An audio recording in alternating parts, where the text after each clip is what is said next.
Hey gang, Uncle Todd here, and another really good episode of Good Omens. Uh, it starts with Shax going to Furfur to get 10,000 demons. He doesn't have 10,000. Well, already got 5,000 demons. Doesn't have 5. But, but I'm sanctioned. We can do this. Well, I can't give you what I haven't got. So he offers her 100.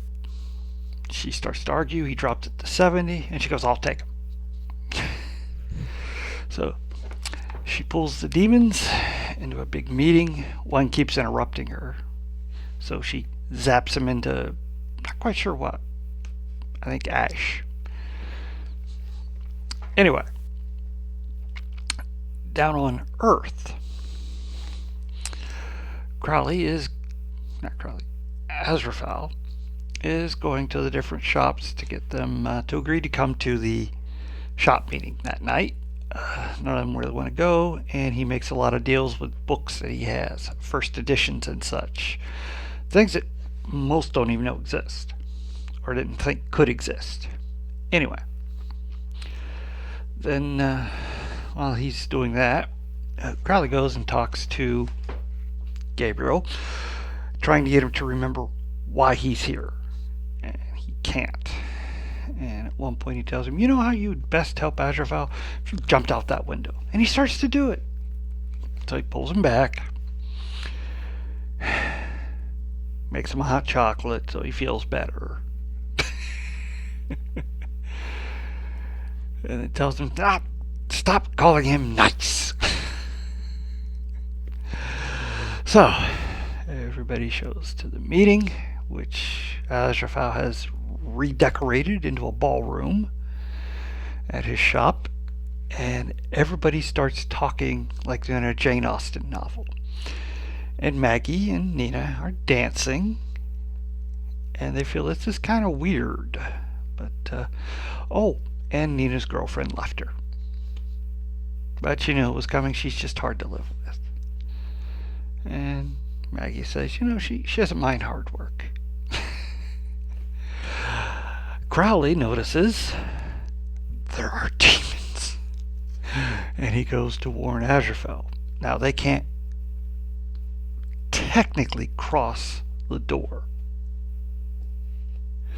but they throw a rock through, get everyone's attention, say they will kill all the humans if they don't turn over the Archangel. Jim realizes it has to be him they're talking about, so he goes out to them.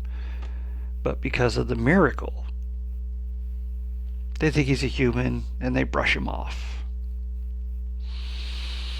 One human who tries to deal with them gets a little too close and they pull him out and kill him. Now Crowley, finding out this is sanctioned, pulls a bit of a bluff, rattling off a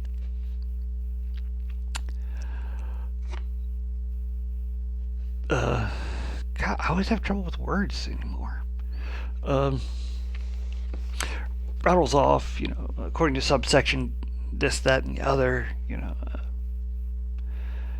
humans can't be harmed, they should be allowed to be let go. She agrees. Crowley gets everyone to go, and they all walk out, except for Nina and Maggie, because Maggie doesn't want to leave Azraphale alone to deal with this. And Nina stays with her. Crowley gets everyone out, or the rest of them out, and sends them back to their shops. At this point, he sees the angel that's dressed as a constable. And he goes to her and says, I want to report a crime. It was me. I did it. Take me to jail. And then she goes, I'm not really a police. He goes, I know, you're an angel. Arrest me and take me to heaven. So, bit of confusion. She takes him to the elevator. And the episode ends with them going up to heaven. Shax sees this and gets a little worried. Why would Crowley go to heaven? What is going on there? Now, during the conversation with Gabriel, he does learn that Gabriel's memory is actually not in him. He took it out and put it in a box. He put it in a matchbox. No, he took it out of the matchbox. He put it in the other box that he brought there, but now it's everywhere.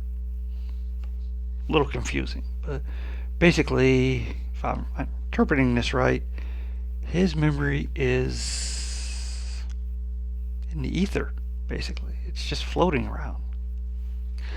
Probably find out more in the last episode. Really like the demons here. They all are kind of gnarly looking.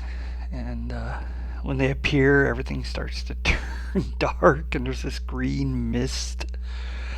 Great visuals. And I can tell Tennant really loves playing Crowley. He relishes this character. And there's an interesting moment where he and Sheen, playing Azraphale, are having this argument in the street, and then they separate, and Nina asks him, how long have they been together? And Crowley's confused. Together in what way? Well, you know, partners. Life partners. Oh, no, we're not like that. Okay, you know, everyone's love life's complicated. And then later, during the meeting, when Crowley wants to tell him about the demons, he goes, you can tell me while we dance.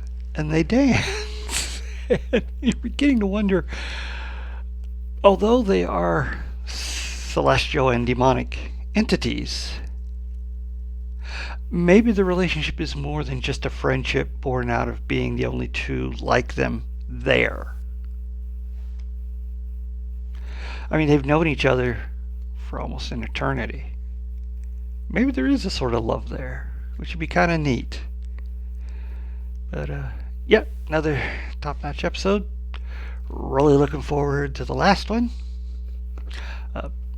Please hit like, share, and subscribe, and I'll see you next time.